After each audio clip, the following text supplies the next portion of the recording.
Evangelho segundo Mateus, capítulo 8.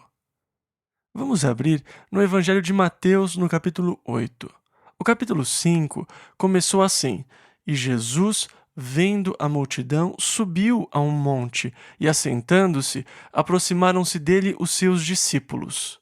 E abrindo a sua boca, os ensinava, dizendo: E assim nós tivemos o incrível Sermão da Montanha, em Mateus 5, 6 e 7. E aqui começamos o capítulo 8, versículo 1. E descendo ele do monte, e assim depois de ter proclamado o reino de Deus e as condições para o reino de Deus, e falar sobre aqueles que habitarão o reino, descendo ele do monte, começou a mostrar as ações do reino de Deus, como será durante o milênio. Nós lemos em Isaías capítulo 35 sobre o reino durante o milênio, que afirma que o surdo ouvirá, o mudo cantará louvores, o cego verá a glória do Senhor e o coxo saltará de alegria. O reino todo será um reino restaurado. Quando olhamos para o mundo hoje, não conseguimos ver a intenção divina de Deus, de quando ele criou o mundo. Quando você olha para o homem à sua volta hoje, você não vê a intenção de Deus de quando ele disse: façamos o homem à nossa imagem e semelhança. Porque nós olhamos para o mundo caído e vemos homens caídos, e não conseguimos entender o propósito inicial de Deus ao olharmos para o mundo hoje. E é por isso que muita gente fica confusa em relação a Deus. Como pode um Deus de amor permitir as coisas que acontecem no nosso mundo hoje? Mas, na realidade, o mundo que você vê hoje está em rebelião contra o reino de Deus, e é um mundo que disse: nós não teremos esse homem como nosso governante. Você vê um mundo de homens que pensaram que sabiam governar melhor do que Deus. E nós estamos observando agora os trágicos subprodutos da rejeição humana do reino de Deus sobre nossas vidas. Mas Jesus, quando veio, declarou de novo os aspectos gloriosos do reino, e agora ele começa a dar amostras de como será o seu reino. Versículo 1. E descendo ele do monte, seguiu uma grande multidão. Quando ele foi para a montanha, foram os seus discípulos que foram até ele, e ele abriu a sua boca e começou a ensinar. O sermão da montanha não foi para a multidão, mas para poucos, apenas para os seus discípulos. Não existe uma aplicação abrangente no presente momento para o sermão da montanha em relação ao mundo, apenas para o milênio. Mas, com certeza, já há aplicações para aqueles que são cidadãos do seu reino. Em outras palavras, há uma aplicação para nós, porque fazemos parte do reino de Cristo e já nos ajoelhamos diante do Rei. E mais uma vez, ao descer da montanha, a multidão o cercou de novo e o seguiu. Versículo 2. E eis que veio um leproso e o adorou. Agora, lepra era algo horrível, uma doença repulsiva naquela época. Naquele tempo, não havia cura alguma para a lepra. Hoje, nós temos remédios para tratar a lepra. Ela não pode ser curada, mas pode ser detida. Eles a chamam agora de hanseníase, para fugirem do estigma da lepra. Mas a palavra lepra ainda causa um tipo de repulsa nas nossas mentes. E por isso ela não se chama mais lepra, mas hanseníase, batizada em homenagem ao Dr. Hansen, que foi o primeiro a isolar o bacilo causador da lepra. E assim, esse homem havia vivido em ostracismo. Um leproso tinha que gritar impuro, impuro, para fazer com que as pessoas não se aproximassem muito deles. Se você estivesse se aproximando de um leproso, vamos dizer que na mesma direção do vento, quando você chegasse a 45 metros dele, ele tinha que gritar impuro, impuro, para que você não se aproximasse mais, exceto se fosse pela sua conta e risco. Se você estivesse vindo numa posição contra o vento, então a 90 metros ele tinha que começar a gritar impuro, impuro. Ele era um homem que vivia afastado da sociedade por causa da sua doença. Versículo 2. E eis que veio um leproso e o adorou, dizendo: Senhor, se quiseres, podes tornar-me limpo. de alguma maneira reconhecendo o poder do rei. Se quiseres, podes tornar-me limpo. Versículo 3. E Jesus, estendendo a mão, tocou-o, dizendo: Quero ser limpo. E logo ficou purificado da lepra. Aqui está algo interessante. Primeiro, há aqueles que reclamam que Jesus violou a lei, porque não era permitido tocar um leproso, e isso é verdade. Isso o tornava impuro. Você não podia entrar assim no templo de Deus. Seria como se eles tivessem tocado uma carcaça. Até que então se purificassem novamente através dos banhos, não podiam ir ao templo. Mas não era uma violação horrível da lei, mas a questão é que quando Jesus o tocou, ele não era mais um leproso, portanto, há espaço para discussão aqui também. Mas a coisa interessante aqui para mim é quando o leproso diz: Se tu quiseres, e Jesus respondeu: Eu quero. Agora, existem pessoas hoje que se opõem à nossa oração: Senhor, se tu quiseres, seja feita a tua vontade. Eu não tenho problema nenhum em orar assim. Na verdade, eu realmente acredito que cometemos um enorme erro em presumir ou sempre achar que conhecemos a vontade de Deus. E achar que Deus vai curar em todas as situações não é algo bíblico. Evidentemente, no caso do apóstolo Paulo, Deus não o curou daquele espinho na carne, um ministrador de Satanás que o esbofeteava. Paulo orou 3 vezes sobre isso e o Senhor finalmente lhe disse: Paulo, a minha graça lhe basta. E assim, quando eu vou até Deus por causa das minhas necessidades físicas, eu não enxergo isso como falta de fé. Eu vejo isso como muita sabedoria e uma fé tremenda e meu total comprometimento com Deus quando eu digo: Senhor, seja feita a tua vontade.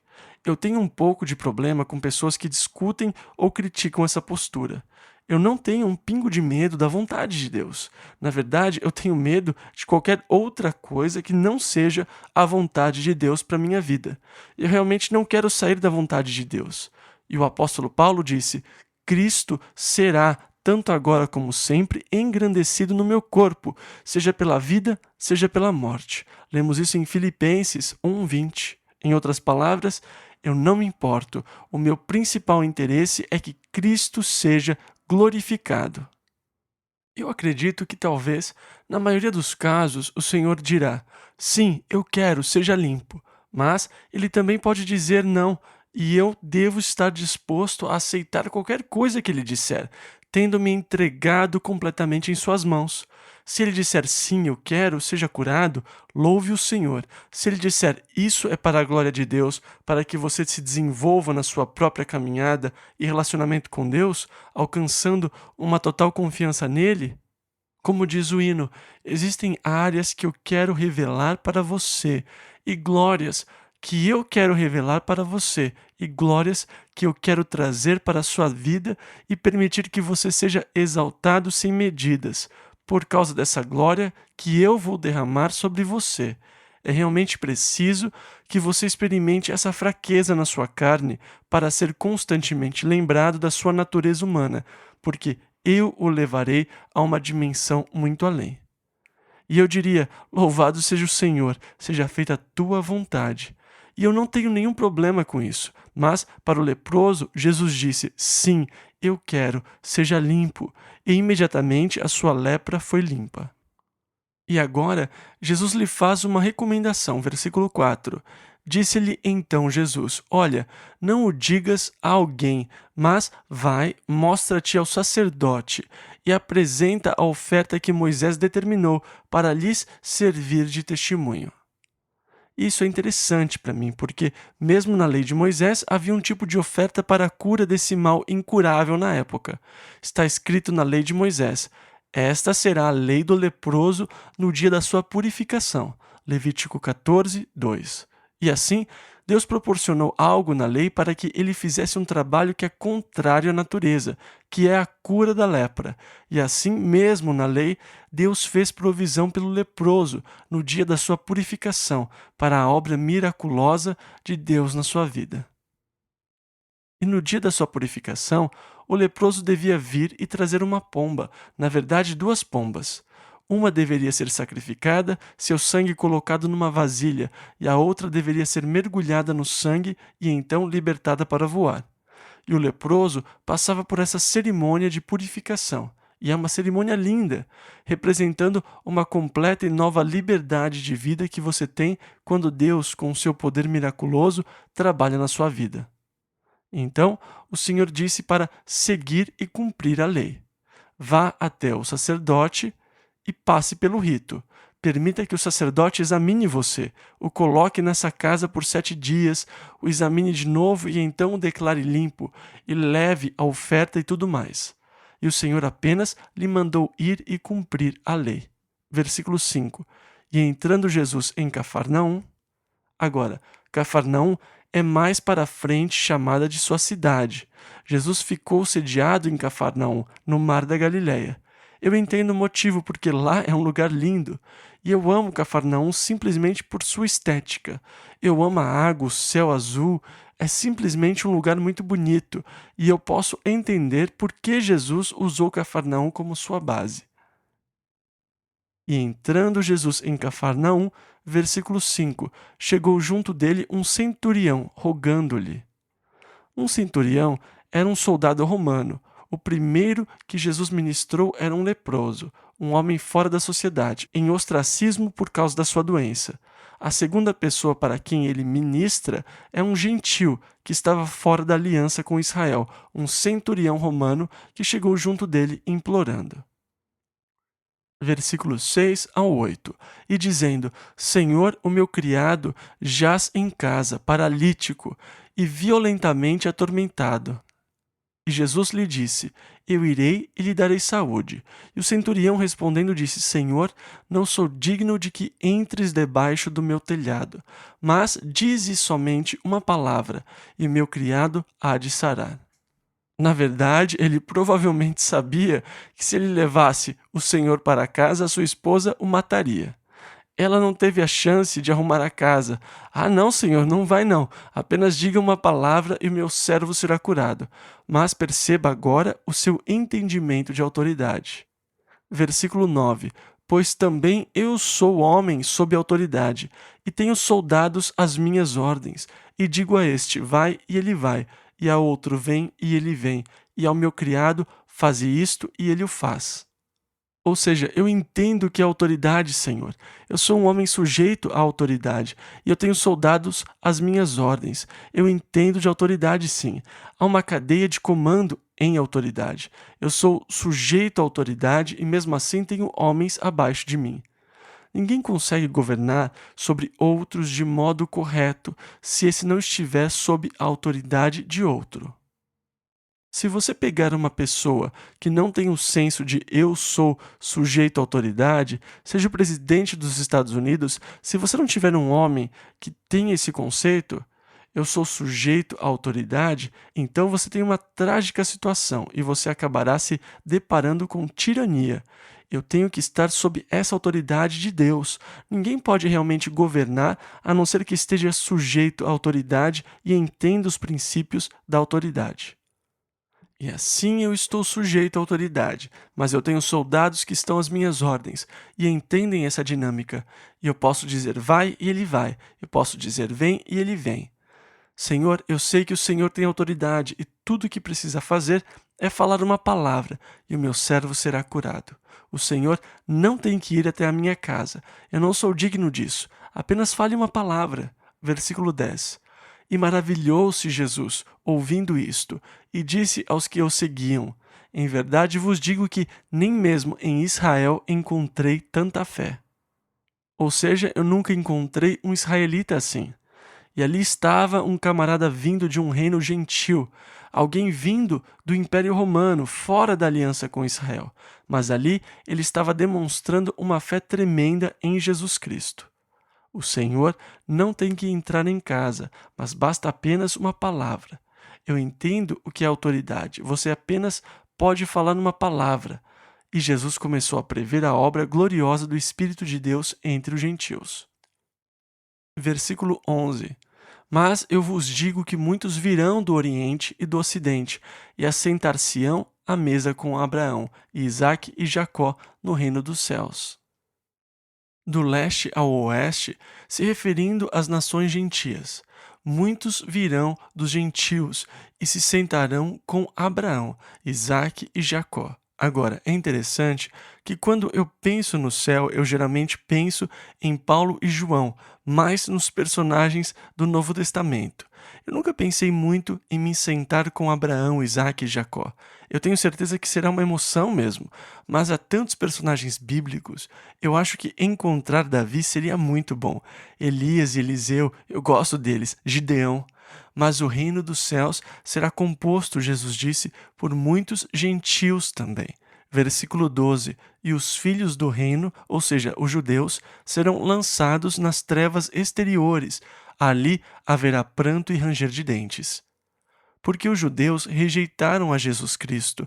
As gloriosas boas novas de Deus serão levadas ao mundo gentil, e muitos virão de dentre os gentios e se tornarão parte do glorioso reino de Deus, enquanto os filhos do reino, aqueles da semente de Abraão, por rejeitarem o seu Messias, não entrarão no reino dos céus. Versículo 13. Então disse Jesus ao centurião: Vai e como creste te seja feito. E naquela mesma hora o seu criado sarou. O próximo milagre de Jesus foi uma mulher, que naquela cultura, em particular, não era respeitada e estimada como é hoje. Durante aqueles dias, se uma mulher estivesse grávida, quando ela fosse dar à luz, todos se juntavam em sua casa e traziam tudo para fazer uma grande festa, uma celebração. E quando a parteira saía e dizia, é um menino, todos começavam a celebrar e festejar.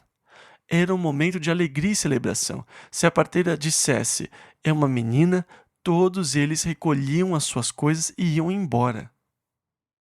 O primeiro que Jesus tocou foi um leproso, um excluído da sociedade. O segundo era um gentil, um excluído da aliança. A terceira pessoa era uma mulher, que era desprezada. Vocês sabem que Jesus nunca desprezou ninguém e nunca excluiu ninguém. O reino não exclui. Versículos 14 e 15. E Jesus, entrando em casa de Pedro, viu a sogra deste acamada e com febre. E tocou-lhe na mão, e a febre a deixou, e levantou-se e serviu-os. Ou seja, ela fez alguma coisa para eles comerem. Ela ministrou para ele de maneira física, lhes servindo comida. Versículos 16 e 17. E chegada a tarde, trouxeram-lhe muitos endemoniados, e ele com a sua palavra expulsou deles os espíritos, e curou todos os que estavam enfermos, para que se cumprisse o que fora dito pelo profeta Isaías, que diz, ele tomou sobre si as nossas enfermidades e levou as nossas doenças. No capítulo 53 de Isaías, ao profetizar sobre o Messias, ele falou, ele foi ferido por causa das nossas transgressões e moído por causa das nossas iniquidades. O castigo que nos traz a paz estava sobre ele, e pelas suas pisaduras fomos sarados. Agora, há aqueles estudiosos bíblicos hoje que querem aplicar isso somente à cura espiritual. Mas, na verdade, o melhor comentário que você pode ter sobre o Velho Testamento nem sempre pertence àqueles que se declaram estudiosos hoje. O melhor comentário que você pode ter sobre o Velho Testamento é o inspirado Novo Testamento. E aqui Mateus, escrevendo pela inspiração do Espírito Santo, declara que a cura espiritual de todas as pessoas levadas até Jesus, como ele mesmo viu na casa de Pedro naquela noite, e ao Jesus curar todas elas, ele estava cumprindo a profecia de Isaías. Portanto, Mateus amplia a profecia de Isaías para incluir tanto cura física como espiritual. Quando participamos da ceia, Jesus, quando ele tomou o pão e o partiu e disse, tomem, comam, este é o meu corpo que é partido por vocês, façam isso em memória de mim. E por isso a pergunta, quando foi que o seu corpo foi partido? E nós sabemos através do Evangelho que o seu corpo não foi quebrado ou partido, ou seja, os seus ossos não foram quebrados.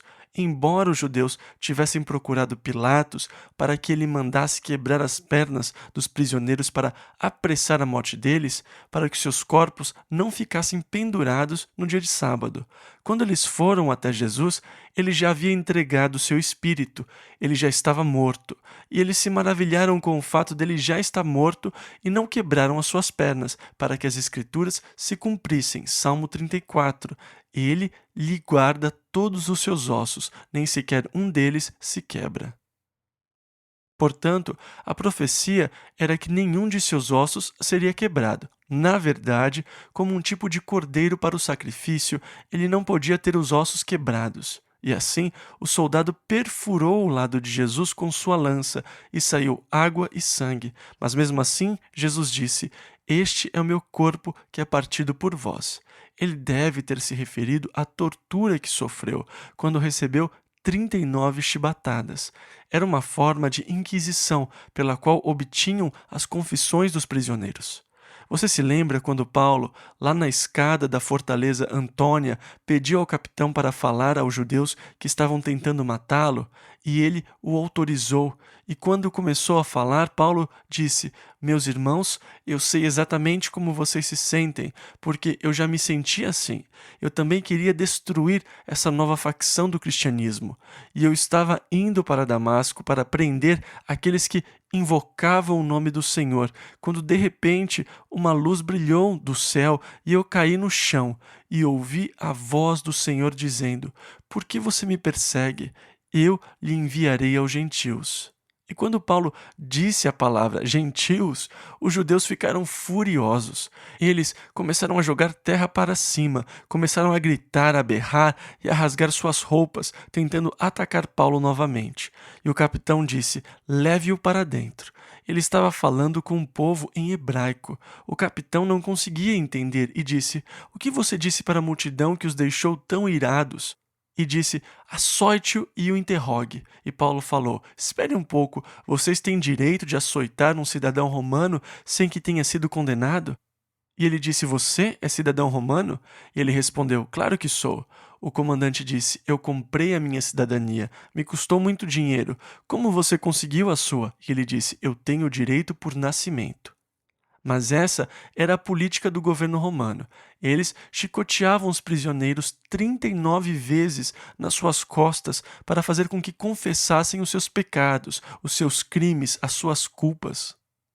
Mas como um cordeiro diante dos seus tosqueadores, ele não abriu a sua boca, mas ali o seu corpo foi partido.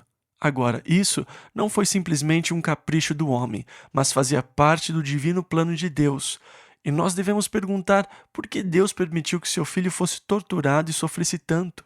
Isaías nos responde profeticamente: "Pelas suas feridas fostes sarados." E Pedro, citando Isaías, também falou a mesma coisa: "Pelas suas feridas fostes sarados." Quando Paulo escreveu à igreja de Corinto sobre a ceia do Senhor e o seu particular abuso, ele disse que muitos deles estavam doentes e cansados porque não entendiam o corpo do Senhor. Em outras palavras, ele estava dizendo: "Vocês não entendem o que o partir do pão realmente simboliza." Em 1 Coríntios 11:29 está escrito: "Porque o que come e bebe indignamente, come e bebe para a sua própria condenação, não discernindo o corpo do Senhor." Ou seja, vocês realmente não compreendem o significado dos açoites que Jesus recebeu, onde ele levou sobre si as nossas enfermidades e sofrimentos. E assim as pessoas têm comido do pão sem entender realmente sobre o corpo do Senhor, e por isso não recebem todos os benefícios da obra de Jesus Cristo por nós. E assim, Mateus amplia esse sofrimento de Cristo para incluir a cura física, relacionando a cura física, ao passo que muitos hoje tentam estreitar e isolar esse aspecto apenas no sentido da cura espiritual. E eu sinto muito por eles não terem uma base bíblica forte e sólida para aplicar isso somente à cura espiritual, à cura do pecado e assim por diante. Mas também há aplicação para as necessidades físicas do corpo. Versículos 18 e 19. E Jesus, vendo em torno de si uma grande multidão, ordenou que passassem para o outro lado. E aproximando-se dele um escriba, disse-lhe: "Mestre, aonde quer que fores, eu te seguirei." Ele estava prestes a sair e atravessar para o outro lado do lago. E esse escriba disse: "Eu te seguirei aonde quer que fores." Versículo 20: E disse Jesus: As raposas têm covis, e as aves do céu têm ninhos, mas o Filho do Homem não tem onde reclinar a cabeça. Em outras palavras, ele está dizendo a esse escriba que segui-lo por impulso. E existem muitas pessoas que dizem: eu quero entregar a minha vida ao Senhor. E o Senhor está dizendo aqui para essa pessoa pensar no custo disso. As raposas têm covis e as aves do céu têm ninhos, mas eu não tenho onde reclinar a cabeça. Ou seja, pense no custo. Ele não está dizendo: não me siga, mas está dizendo: antes de você vir a bordo, apenas pense nas consequências, pense no sacrifício que é ser um discípulo. Versículo 21. E outro de seus discípulos lhe disse: Senhor, permite-me que primeiramente... E aqui nós temos uma fala inconsistente. Senhor, permite-me que primeiro. Não tem como ser assim. Ele tem que ser o primeiro em tudo. Senhor, permita que eu primeiro. Não. E você tem uma ideia diferente do reino de Deus, então. Você pode dizer: espere um pouco, esse foi um pedido legítimo, não foi? Versículo 22. Jesus, porém, disse-lhe: Segue-me e deixe os mortos sepultar os seus mortos. Ou seja, me coloque em primeiro lugar. Agora, existem boas chances de que o pai desse camarada estava com perfeita saúde. Esse é um termo comum para adiar as coisas. Olha, eu quero fazer isso, mas eu ainda não estou pronto. Mas qualquer dia desses, deixa primeiro eu sepultar o meu pai. E, portanto, essa é uma forma para adiar uma tomada de decisão. E eles usam isso mesmo quando seus pais estão em perfeita saúde e provavelmente ainda tenham mais de 20 anos pela frente. Olha, mas qualquer dia desses eu me junto a vocês, hein? Só me dá um pouco mais de tempo. E o Senhor está falando contra a demora para se tomar uma atitude. A ideia é colocá-lo em primeiro lugar. Segue-me e deixe os mortos sepultar os seus mortos. Versículos 23 e 24. E entrando ele no barco, seus discípulos o seguiram. E eis que no mar se levantou uma tempestade, tão grande que o barco era coberto pelas ondas, ele, porém, estava dormindo. Essa não é a primeira e a única experiência onde uma tempestade no mar da Galileia se levanta enquanto Jesus estava no seu barco. E lá, na parte norte do lago, essas tempestades são bem comuns. Essas tempestades são bem frequentes, com fortes rajadas de vento. Lá pelo vale, na área de Haifa, tem esse vale que vem de lá, onde tem ventos super fortes que aparecem de repente. E eu já presenciei uma dessas mudanças lá no Mar da Galileia. Ele estava calmo como um espelho d'água, que é ótimo para esquiar, e de repente tinha essas ondas enormes com 3 metros de altura no Mar da Galileia, por causa desses ventos vindo do Vale do Quinerete. E, portanto, essa não foi a única vez que isso aconteceu. Parece que Satanás está por trás de tudo isso, tentando destruir Jesus. E eis que no mar se levantou uma tempestade tão grande que o barco era coberto pelas ondas. Ele, porém, estava dormindo. E Jesus sempre dormia quando entrava no barco. Versículo 25 ao 27. E os seus discípulos, aproximando-se, o despertaram, dizendo: Senhor, salva-nos que perecemos.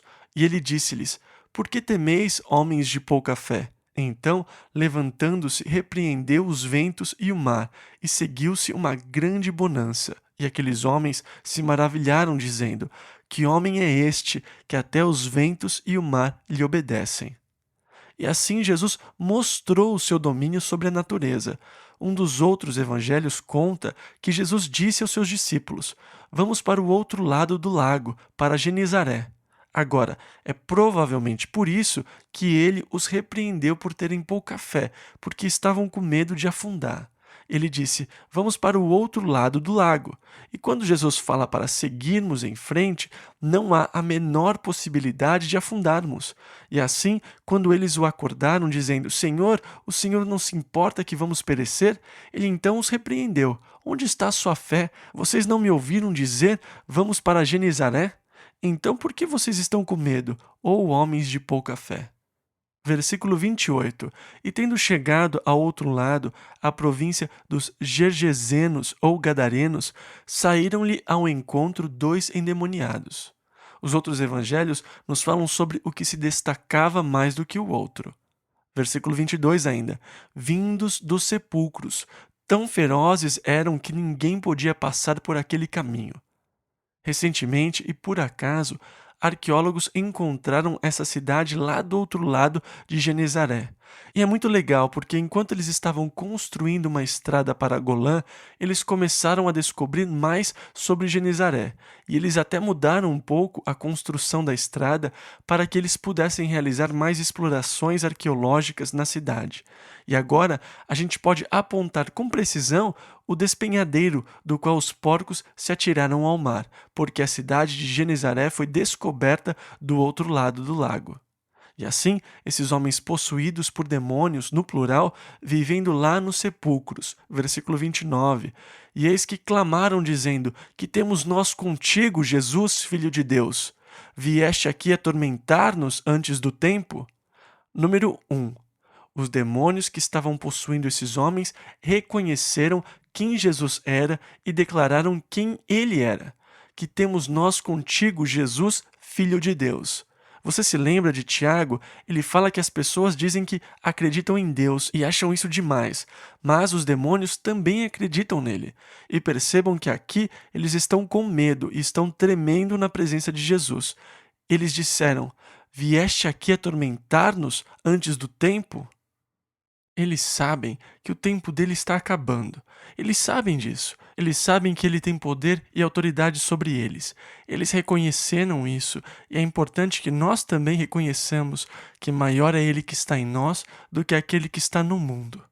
Nós estamos numa batalha espiritual, mas não precisamos temer o inimigo por causa do grande poder do Espírito de Deus que habita em nós. Versículo 30. E andava pastando diante deles uma manada de muitos porcos.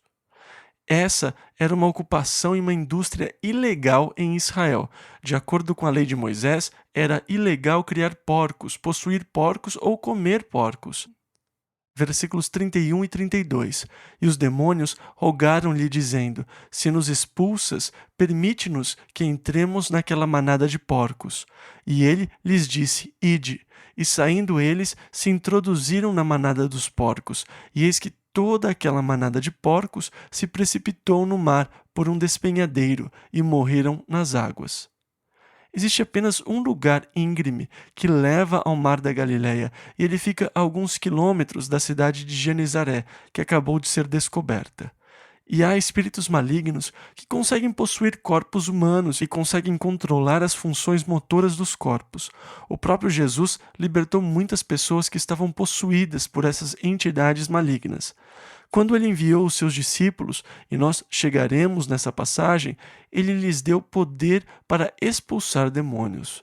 Quando o corpo de uma pessoa é invadido por esses espíritos malignos, elas geralmente perdem o controle das suas faculdades mentais, e esses espíritos, na verdade, podem falar através desses indivíduos. Isso não é apenas superstição ou parte do folclore de uma cultura antiga, mas existem várias experiências comprovadas das atividades dos espíritos, mesmo nos dias de hoje.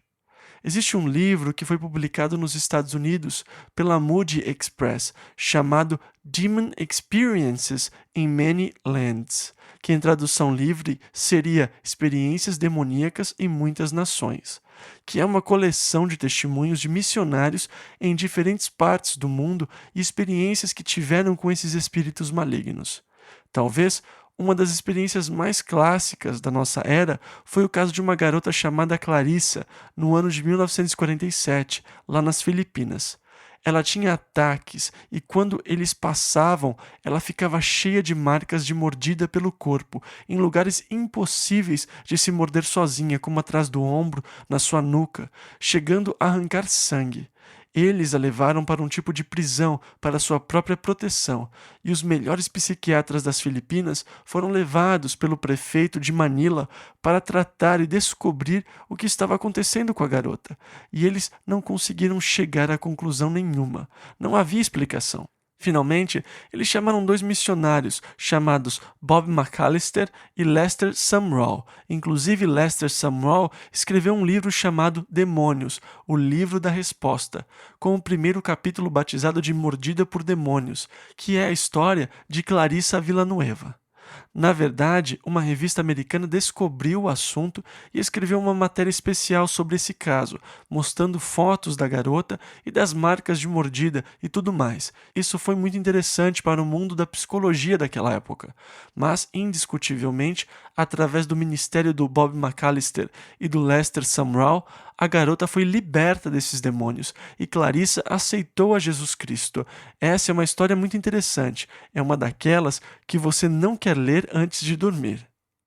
Os demônios reconheceram a Jesus. Eles reconheceram a sua autoridade sobre eles. Eles reconheceram que o dia deles está chegando.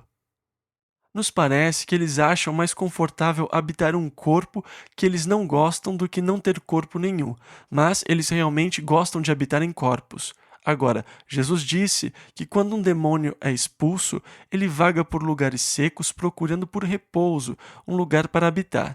E se ele não achar, ele retornará para a casa de onde ele foi expulso. E se a acha limpa e adornada, ele então leva consigo outros 7 espíritos piores do que ele para habitar nesse novo lugar. E assim o estado dessa pessoa se torna pior do que no começo. Essa é uma área que eu não aprecio muito, que eu não gosto. Eu fico mais longe disso que eu posso, mas eu já tive que expulsar esses espíritos malignos. E esse é um ministério muito difícil e muito desconfortável, do qual eu não gosto nada. E assim, esses demônios imploraram para Jesus permitir que entrassem nessa manada de porcos. E quando entraram nessa manada de porcos, eles correram por esse lugar bem íngreme e se atiraram nas águas. Versículos 33 e 34. Os porqueiros fugiram e, chegando à cidade, divulgaram tudo o que acontecera aos endemoniados. E eis que toda aquela cidade saiu ao encontro de Jesus. Foi para ouvi-lo? Para recebê-lo? Não. Versículo 34 ainda. E vendo-o, rogaram-lhe que se retirasse dos seus termos. Eles disseram: Olha, você está prejudicando nossa indústria, você acabou com os nossos lucros, vá embora. Eles estavam mais interessados nos seus próprios lucros do que no bem daqueles 2 homens. Mas é triste ver isso, que as pessoas pedem para o Senhor ir embora, e acontece a mesma coisa hoje. Ah, você prejudica os meus negócios. Vá embora, Jesus. Evangelho segundo Mateus, capítulo 9. Versículo 1. E entrando no barco, passou para o outro lado e chegou à sua cidade. A sua cidade era Cafarnaum. Eu disse que lá era a sua sede. Versículos 1 e 2. E eis que lhe trouxeram um paralítico, deitado numa cama. E Jesus, vendo a fé deles, disse ao paralítico: Filho, tem bom ânimo, perdoados te são os teus pecados. E eu posso imaginar que isso soou como uma tremenda decepção para os seus amigos. Tenho certeza que eles pensaram que Jesus iria curá-lo e que ele se levantaria da cama e andaria. Deve ter sido decepcionante Jesus ter dito: Filho, tem bom ânimo, perdoados te são os teus pecados. E pode ter sido ainda mais decepcionante para o próprio paralítico. Mas, na verdade, Jesus estava dando o maior presente primeiro. Isso é verdade. É mais importante que os seus pecados sejam perdoados do que as suas doenças curadas. O que é mais importante do que a nossa salvação? Nada. A minha cura não é tão importante quanto a minha salvação. O maior milagre que Deus realizou na minha vida foi o milagre da salvação, o perdão dos meus pecados. Esse é o maior milagre de Deus na minha vida. O resto não é nada comparado ao grande milagre de Deus. Às vezes, as pessoas dizem: Ah, Deus nunca fez nenhum milagre na minha vida. Bem, você não nasceu de novo? Sim, então essa é a maior obra que Deus pode fazer por você. O resto é realmente muito simples quando consideramos a primeira coisa que Deus fez. Filho, tem bom ânimo, perdoados te são os teus pecados. Como nós frequentemente não entendemos nada, porque nós damos muito mais importância às coisas materiais do que às espirituais. Jesus disse constantemente que o reino espiritual é muito mais importante que o reino material. E aqui Jesus cuida do que é mais importante primeiro, o reino espiritual. Filho, tem bom ânimo, perdoados te são os teus pecados. Versículos 3 e 4. E eis que alguns dos escribas diziam entre si: ele blasfema. Mas Jesus, conhecendo seus pensamentos, disse: por que pensais mal em vossos corações? Você acha que o Senhor diria a mesma coisa para você, conhecendo Ele os seus pensamentos? Por que pensais mal em vossos corações? Ele realmente conhece os seus pensamentos. Ele conhece o que há no coração do homem. E Jesus falou, versículo 5: pois qual é mais fácil dizer, perdoados te são os teus pecados, ou dizer, levanta-te e anda? Agora, no que se refere apenas a dizer, é mais fácil falar que os seus pecados estão perdoados. Porque quem pode dizer imediatamente o que aconteceu? Se você disser levante-se e anda, é mais difícil, porque se o camarada não se levantar e andar, você pode dizer que ele não fez nada. Você percebe que o fato de levantar-se e andar traz uma demonstração imediata de que se há poder ou não no que você falou. É um momento crucial, porque agora podemos ver uma demonstração física para provar ou não o poder das suas palavras. E assim, o que é mais fácil dizer? Os teus pecados estão perdoados ou levante-se e ande? Muito mais difícil dizer que os seus pecados estão perdoados. Versículo 6. Ora, para que saibais que o Filho do Homem tem na terra autoridade para perdoar pecados, em outras palavras, eu vou demonstrar para vocês o poder da minha palavra, para que vocês saibam que eu tenho poder para perdoar pecados, porque vocês não conseguem ver essa obra espiritual interior acontecendo, mas eu lhes darei uma evidência física. Versículos 6 ao 8. Disse então ao paralítico: levanta-te, toma tua cama e vai para tua casa. E levantando-se, foi para sua casa. E a multidão, vendo isto, maravilhou-se e glorificou a Deus, que dera tal poder aos homens. Perceba que a multidão ficou maravilhada e glorificou a Deus. Jesus disse, aqui mesmo em Mateus 5, versículo 16, assim resplandeça a vossa luz diante dos homens, para que vejam as vossas boas obras e glorifiquem a vosso Pai, que está nos céus. E assim, ele agiu de tal maneira que trouxe glória a Deus. Versículo 9. E Jesus, passando adiante dali, viu assentado na alfândega um homem chamado Mateus. Mateus era um cobrador de impostos. Ele era um oficial da alfândega. Cafarnaum era uma das cidades onde estabeleceram uma alfândega para cobrar impostos daqueles que vinham do norte pelo vale e em Golã e em volta do mar da Galileia, taxando os viajantes pelas suas mercadorias. Versículos 9 e 10. E disse-lhe, segue-me. E ele, levantando-se, o seguiu. E aconteceu que, estando ele em casa sentado à mesa, chegaram muitos publicanos e pecadores, e sentaram-se juntamente com Jesus e seus discípulos. Era uma festa, havia muitos publicanos e pecadores. Versículo 11. E os fariseus, vendo isto, disseram aos seus discípulos, por que come o vosso mestre com os publicanos e pecadores? Naquela cultura, fazer refeições com pessoas significava muito. Eles tinham um conceito de que compartilhar uma refeição com alguém era se tornar um com essa pessoa. Porque nós pegamos um pão e oferecemos a outra pessoa, que tira um pedaço e come, e então comemos do mesmo pão. E enquanto eu como aquele pedaço de pão, eu o estou digerindo e ele começa a fazer parte do meu corpo. E enquanto você come o seu pedaço de pão, você também o está digerindo e ele está se tornando parte do seu corpo. E assim, de uma maneira sobrenatural, nós estamos nos tornando um. Eu me torno um com você, porque o pão que está me alimentando e se tornando parte de mim também está alimentando você e fazendo parte de você. E por isso, você nunca comeria com alguém a menos que você quisesse ser identificado com essa pessoa e se tornar um com essa pessoa. Foi por isso que eles ficaram chocados, porque Jesus estava comendo junto com os pecadores e publicanos. Como assim você se tornaria um com um pecador? Você seria identificado como um pecador?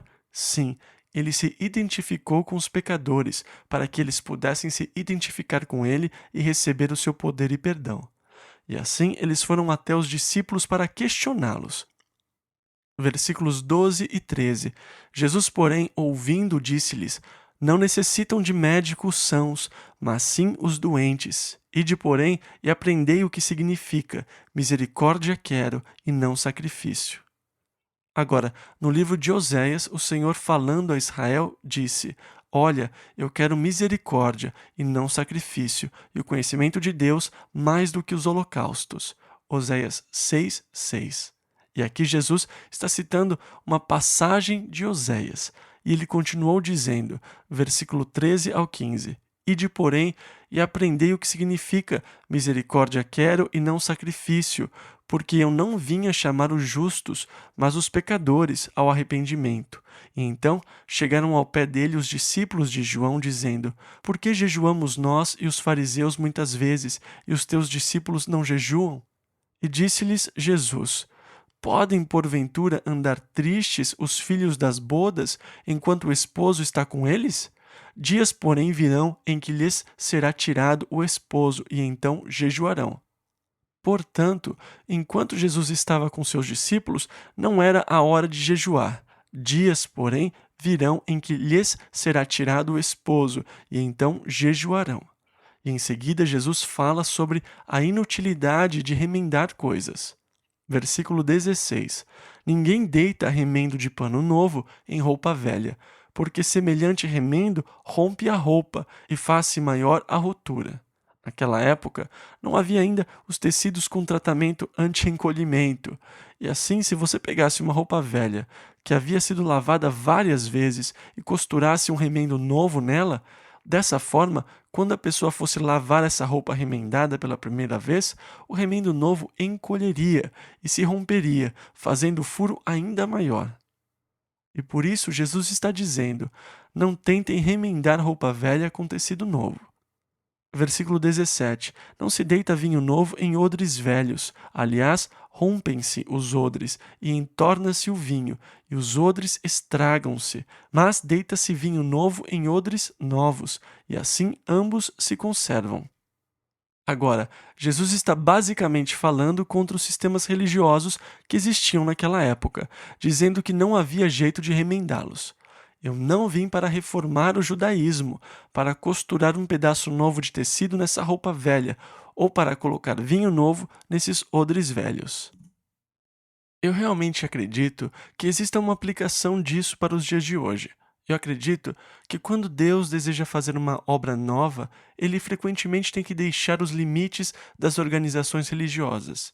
Eu desconheço em toda a história um episódio onde houve um verdadeiro reavivamento num grupo denominacional. Geralmente, os maiores reavivamentos resultou na formação de novas denominações. Parece que o odre velho fica obsoleto e por isso vemos essa maravilhosa obra de Deus aqui. Mas é a minha convicção pessoal de que Deus teve que levantar novos odres para a obra que Ele queria realizar. E eu pessoalmente me encontrei nessa situação frustrante por muitos anos, tentando colocar o vinho novo em odres velhos, mas acabava por estragá-los. Eu era conhecido como rebelde e não conformista, e tudo mais que eles podiam falar, porque eu não conseguia seguir com as tradições daquela denominação, porque nós apenas não retornamos à palavra e seguimos a palavra de Deus. E isso parece ser bem simples, mas os odres velhos não conseguem lidar com isso. Eles já estão irredutíveis em seus caminhos. E existem muitas pessoas hoje que ainda estão envolvidas no processo de colocar cuidadosamente vinho novo em odres velhos, sempre tentando não partir os odres. Mas, no final, as pessoas chegam à conclusão de que isso não é algo fácil de se fazer, senão algo impossível. Versículo 18. Dizendo-lhes ele estas coisas, eis que chegou um chefe e o adorou, dizendo: Minha filha faleceu agora mesmo, mas vem, impõe-lhe a tua mão e ela viverá. E esse camarada estava extremamente desesperado a essa altura, mas perceba que fé tremenda ele teve. Adorando a Jesus, ele disse: A minha filha está morta, mas eu sei que se o Senhor vier e colocar a sua mão sobre ela, ela viverá. Versículo 19 ao 22. E Jesus, levantando-se, seguiu ele e os seus discípulos. E eis que uma mulher que havia já 12 anos padecia de um fluxo de sangue, chegando por detrás dele, tocou a orla de sua roupa, porque dizia consigo: se eu tão somente tocar a sua roupa, ficarei sã. E Jesus, voltando-se e vendo-a, disse: tem ânimo, filha, a tua fé te salvou. E imediatamente a mulher ficou sã. Agora, eu quero ressaltar algo que eu sinto que é muito importante e significativo nisso aqui, que é o fato dessa mulher ter estabelecido um ponto de contato para a ativação da sua fé. Eu acredito que muitas vezes nós temos fé que Deus é capaz de fazer algo em particular, mas nunca chegamos a ativar essa fé. E eu acredito que há um grande valor em ativar a fé, e é importante sim ativá-la. É mais do que simplesmente dizer: bem, eu sei que Deus pode fazer isto. Sim, eu creio que o Senhor pode fazer. Mas eu creio que o Senhor está fazendo isso, ou que o Senhor fará isso agora, ou no momento quando eu realmente ativar a fé que eu tenho. Agora, esta mulher, na sua mente, estabeleceu um ponto para a ativação da sua fé. No momento que eu tocar a orla das suas vestes, eu serei curada. E assim, tendo estabelecido o ponto para a ativação da sua fé, no momento em que ela tocou as vestes de Jesus, ela ativou a sua fé e naquele momento foi instantaneamente curada. É nisso que eu vejo o valor dos presbíteros colocarem as mãos sobre você, da maneira que a Bíblia nos diz: está alguém entre vós doente? Chame os presbíteros da igreja e orem sobre ele, ungindo-o com azeite em nome do Senhor. Lemos em Tiago 5,14. Eu acho que a imposição das mãos é uma forma tremenda para a ativação da fé. Eu sei que quando eu sou ungido com óleo e os presbíteros põem as mãos sobre mim, Deus vai me curar, porque foi Ele quem prometeu. E isso dá uma oportunidade para ativar a fé da pessoa. Assim que eles puserem as mãos em mim, Deus vai me curar. E Jesus, voltando-se e vendo-a, disse: tem ânimo, filha, a tua fé, não a minha, mas a tua fé te salvou. E imediatamente a mulher ficou sã. Versículo 23. E Jesus, chegando à casa daquele chefe e vendo os instrumentistas e o povo em alvoroço, e muitas vezes, em terras pagãs, quando alguém está muito doente ou morrendo, é comum ajuntarem muita gente para fazerem bastante barulho, para afastar os espíritos maus. Versículo 24 ao 34. Disse-lhes: retirai-vos, que a menina não está morta, mas dorme. E riam-se dele. E logo que o povo foi posto fora, entrou Jesus e pegou-lhe na mão, e a menina levantou-se. E espalhou-se aquela notícia por todo aquele país. E partindo Jesus dali, seguiram-no 2 cegos, clamando e dizendo: tem compaixão de nós, filho de Davi. E quando chegou à casa, os cegos se aproximaram dele. E Jesus disse-lhes: credes vós que eu posso fazer isto? Disseram-lhe eles: sim, Senhor.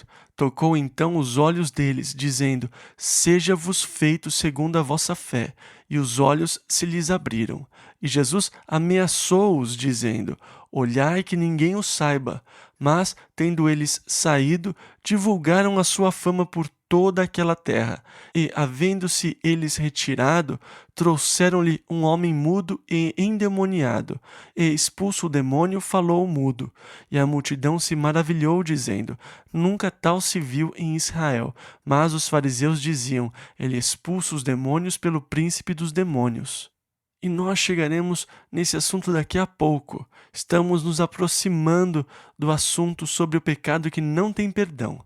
Versículo 35 ao 38.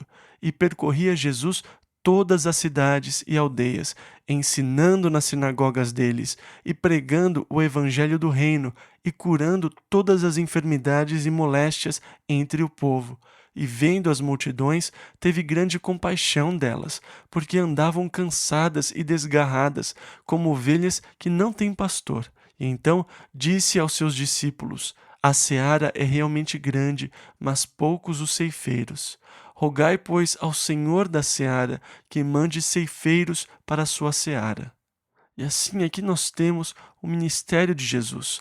E perceba que ele não cria um padrão, mas com frequência nós tentamos formular padrões para Deus, definir os ciclos nos quais Deus pode se mover e criar os métodos e os meios. E nós surgimos com todos esses diferentes métodos para lidar com um problema. Vamos ver qual é o seu problema. Sim, essa é a solução número 17. Vamos dar uma olhada aqui. Número 1, 2, 3, 4. E dessa forma nós realizamos essa rotina. Nós gostamos muito de prender Deus numa rotina, de colocá-lo numa caixa, associá-lo a um método, especialmente se esse método já funcionou alguma vez. E eu sou culpado disso. A gente pensa: o que foi que eu fiz que funcionou naquela vez? O que eu fiz de diferente? E daí você começa a buscar pela mesma emoção ou qualquer outra coisa, como se fosse algo relacionado a mim e não à obra divina e soberana obra de Deus. E com alguns, Jesus desafiou sua fé. E é claro que essa garotinha que estava morta não tinha nenhuma fé.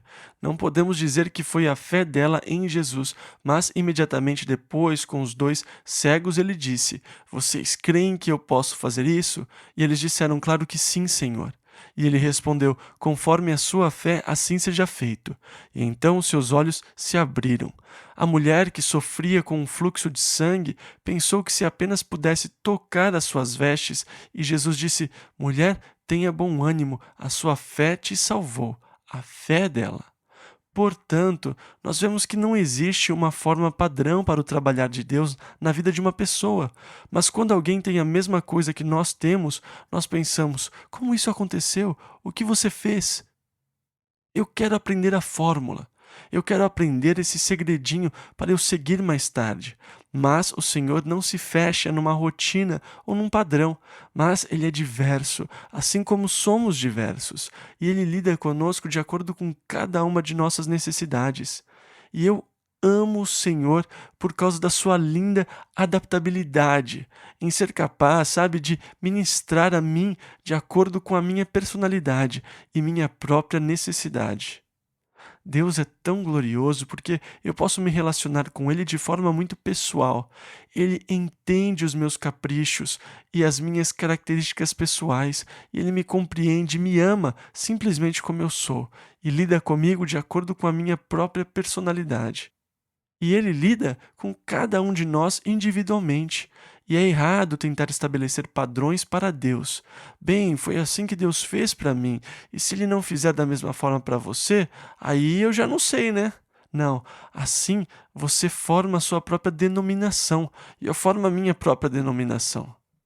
Em outra ocasião, 10 leprosos foram até Jesus, mas ele não os tocou, ele apenas disse: Vão e apresentem-se ao sacerdote. E assim, se esses 10 se juntassem com aquele que nós lemos hoje, quer dizer que Jesus não te tocou bem? Olha, você não recebeu então como eu recebi, porque ele me tocou. Você não pode fazer parte da minha igreja então. Eu sou da igreja, me toque, e você é da igreja, não me toque. Sim, há espaço para a diversidade para o trabalho de Deus em nossas vidas. Não tente padronizar a Deus. Não tente olhar para a mesma experiência que alguém teve. Você só pode se relacionar com Deus de maneira pessoal e exclusiva, e Deus vai se relacionar com você também de maneira pessoal e exclusiva. E você terá a sua própria caminhada, experiência e relacionamento com Deus. E muitas vezes nós acabamos desistindo. Eles falaram que é assim, mas nunca acontece comigo, então eu acho que eu não sirvo para isso, porque não aconteceu como aconteceu para eles. A forma que Deus trabalha nas nossas vidas é infinita nas suas possibilidades. Então, nós terminamos 2 capítulos. Nós estamos avançando e na próxima semana começaremos o capítulo 10. Quem sabe conseguimos cobrir os capítulos 10, 11 e 12. E eu quero chegar e passar um tempo nas parábolas e nas parábolas do reino, que começam no capítulo 13. E é bom que nós comecemos o nosso estudo com ela e não deixamos para o final de um outro estudo. E eu vou tentar ensinar os capítulos 10, 11 e 12 na próxima semana. E eu também quero passar um tempo num assunto que muita gente tem dificuldade de entender, que é o único pecado que não tem perdão. Jesus é quem fala sobre isso no capítulo 12, que veremos no próximo estudo.